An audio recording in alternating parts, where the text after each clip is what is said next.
driver loft and why is it important? I think this is something where there's been a lot of talk about, lofting up and does low loft go further, but actually why? What does it really mean? And what's too far? Because you can go too low and too high, and neither is that helpful depending on the course you play and the flight that you want. So we're going to hit 3 clubs. I'm going to use the Cobra drivers for this test, use the same shaft that I use in my driver.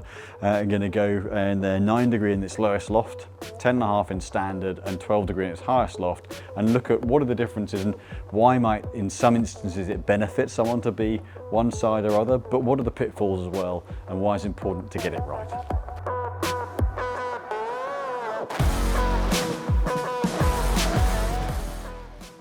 So I'm going to start with the lowest loft. I'm also going to just tone the swing back a little bit from my normal speed, rather than 110 mile an hour. If I'm swinging it well, I'm going to try and keep it just between 95 and 100.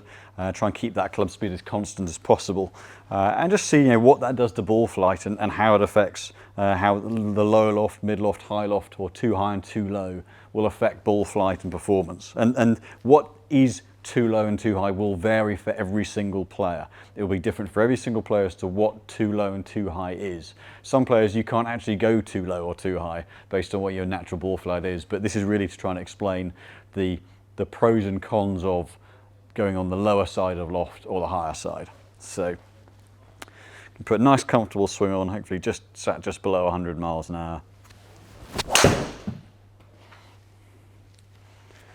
Let's see where these flights come out. Bang on 100, right? Let's just tone that back a fraction.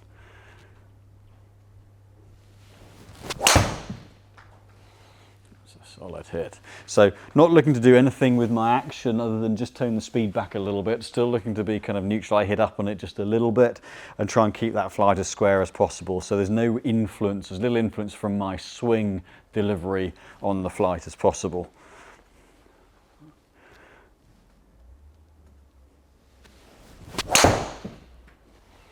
So those are all 3 pretty solid overall. You're looking to get is to tone this loft right down, so looking to get that coming out flat. So going too low loft for me is on the harder side of things because I play an 8 degree driver as it is. So low loft is going to be closer to my spec than for a lot of players. And what we can see from the data on this one is the first shot launched pretty well, but the spin's still down under 2000. That's really quite low.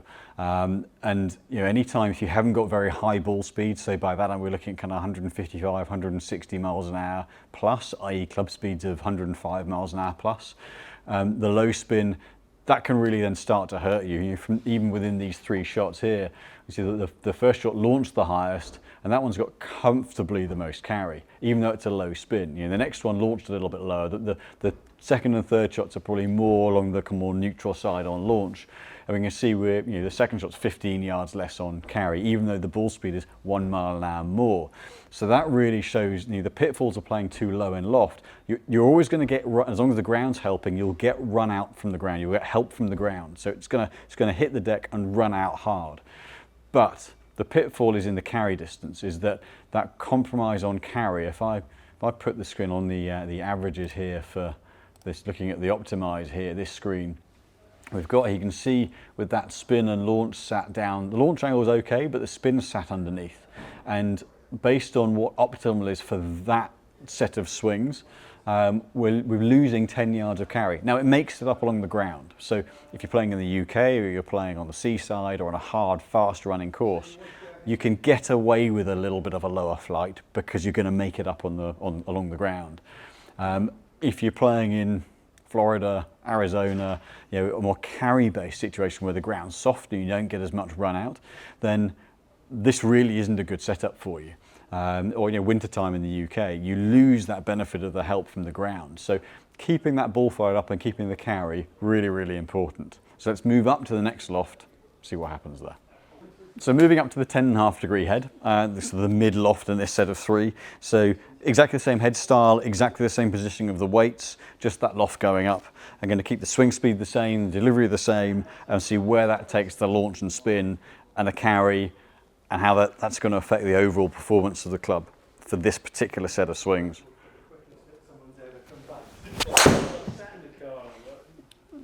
maybe knock that flight down a little bit.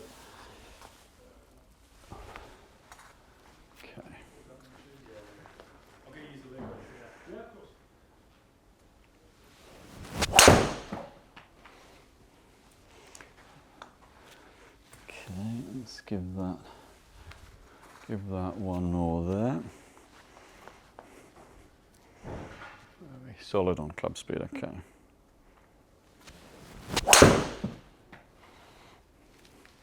Okay, so nice sort of balanced set of 3 swings. Let's compare the numbers. So those 3 are actually pretty slightly more consistent swings than the first batch in terms of where I got the launch to. But we can see where the spin's that little bit more stable. So, it's still, the Cobra head's actually still quite a good head for keeping spin down. But those 3 have got launch angle up, just under a degree. Now, the highest launching shot of all of those shots so far was the first one with the lower loft. And so that shows how you deliver it will have an effect on that launch angle. But all 3 of those have kept the spin in the 2000s. And we're between 12 and 13 degrees on launch rather than down at 10.5, 11 on those lower ones. So what we can see here is that the carries are all up around the 240 mark rather than just the one isolated one and then a big drop back once that launch angle dropped down. So the second shot was a little bit lower, but we still retained the carry difference distance there. So comparing with these, that optimum set of numbers, we're going to the carry versus total. Okay, the spin's still slightly on the lower side, but that launch angle's picked up. And we're not losing quite as much carry distance in there. So we're seeing that average height, while still on the strongish side, is in a much better place. So I compare that back with the first set of data. The ball flight's down 7 or 8 feet. The average spin, because of the last shot, is up a little bit more, but we're losing that launch angle. So carry distance on average 233 versus 238.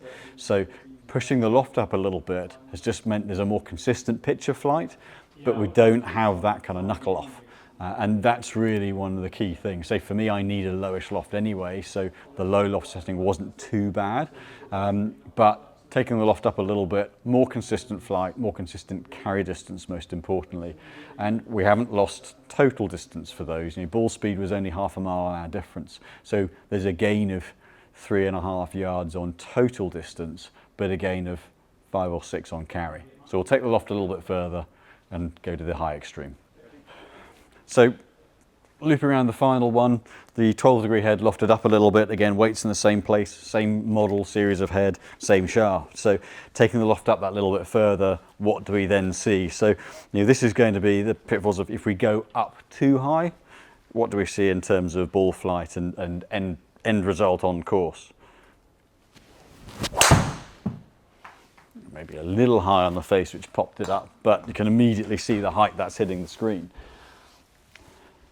So that's slightly weaker swing. I'll probably take that out from the main bit of data.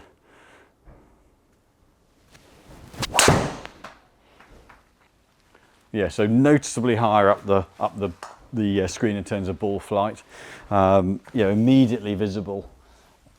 And get very, very straight, but a noticeably higher ball flight. And I think if you're at the higher end of the swing speed range, you're going to be less affected by going a little bit low in loft.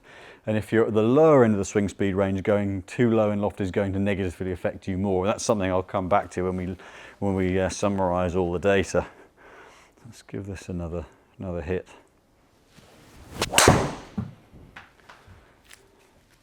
Yeah, so up there in terms of launch. Little toe strike. I'm going to do one more hit with this just to get a good batch of data, but really noticeable change in flight here.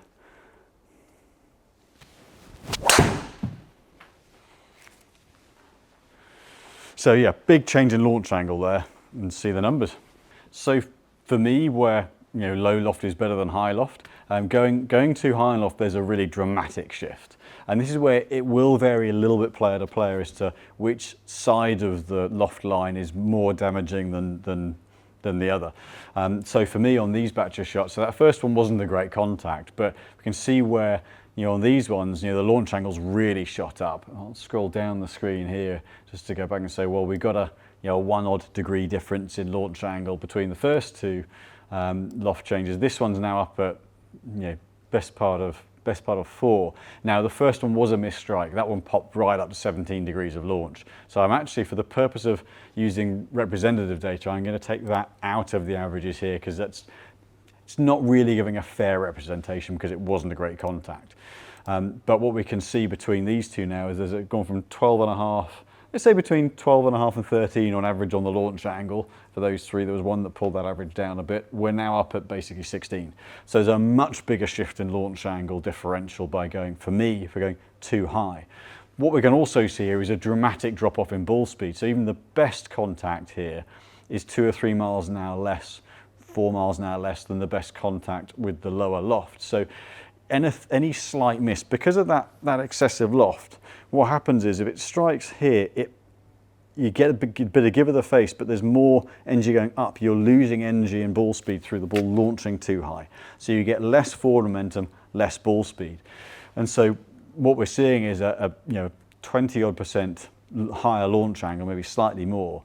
Spin's gone up by 800 revolutions. So that dramatic shift has really changed the ball flight and the efficiency of the shot.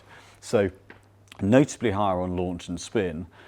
And carry-wise, on the most solid hit, carry's not bad at all, but then we're losing a lot of run out. So 238 carry with a 256 total versus, for the, I guess the closest on ball speed, 238, 239 carry to 270 total. So dropping 14 odd miles an hour, 14 odd yards off the total distance, but the carry's in the same place for that batch of shots. So that really, the drop off is either in total distance if you go too high. You can drop a little bit of carry as well if the ball speed drops off, but it's landing soft. You don't get the benefit of the along the ground run out.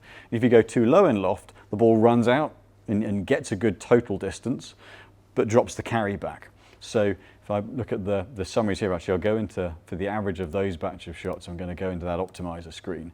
So we can clearly see that ball speed's dropped down.